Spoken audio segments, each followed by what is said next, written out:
અમરેલી જિલ્લાના બગસરા શહેરમાં ભારે વરસાદ બાદ અમરાપુરા વિસ્તારમાં વરસાદી પાણી ભરાતા સ્થાનિકોમાં ભારે રોષ જોવા મળ્યો છે। હવામાન વિભાગની આગાહી મુજબ જિલ્લામાં પડેલા ભારે વરસાદની અસરથી અનેક વિસ્તારોમાં જનજીવન પ્રભાવિત બન્યું છે। બગસરા શહેરમાં અવિરત વરસાદના કારણે નદી નાળા છલકાયા હતા, જ્યારે અમરાપુરા વિસ્તારમાં વરસાદી પાણીનો ભરાવો થતા શેરીઓ જળબંબાકાર બની ગઈ હતી। પાણી ભરાવાના કારણે સ્થાનિક લોકોને અવરજવર કરવામાં ભારે મુશ્કેલીનો સામનો કરવો પડ્યો હતો।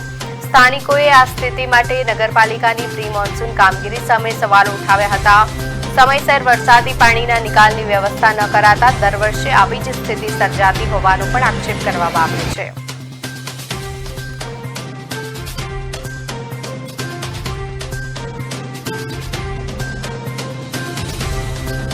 ઉપરવાસની સોસાયટીનું તમામ પાણી અહીંયા અમરપરા વિસ્તારમાં ભરાય છે। અગાઉ પણ આ દલિત કોલોની છે, અહીંયા બધાના ઘરમાં 2-3 ફૂટ પાણી અગાઉ ઘરી ગયા છે। આ બાબતે કોઈ તંત્ર દ્વારા કોઈ વ્યવસ્થા કરવામાં નથી આવતી। આ રીતે પાણી છેલ્લા 2-4 કલાક એમનેમ રહેશે, ત્યાં સિવાય પાણી ઉતરશે નહીં અને આ ઘણા સમયથી આવો પ્રશ્ન છે। નગરપાલિકા દ્વારા પણ ક્યારેય પગલાં લેવામાં આવતા નથી, જોવામાં નથી આવતા।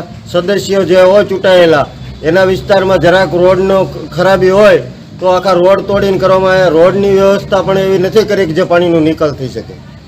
અમારે અવારનવાર દર ચોમાસામાં આવી પરિસ્થિતિ રહી છે। નગરપાલિકામાં કહેવા જાય જે સભ્ય ચૂંટાણા હોય એને કહે છે, પણ એ કોઈ ધ્યાન દેતા નથી। જ્યારે મત લેવા હોય ને ત્યારે હાથે પગે લાગવા આવે છે, અને આવું ભરાય ત્યારે અમારે પગે લાગવા જવું પડે તો પણ અમને કોઈ ધ્યાન આપતું નથી।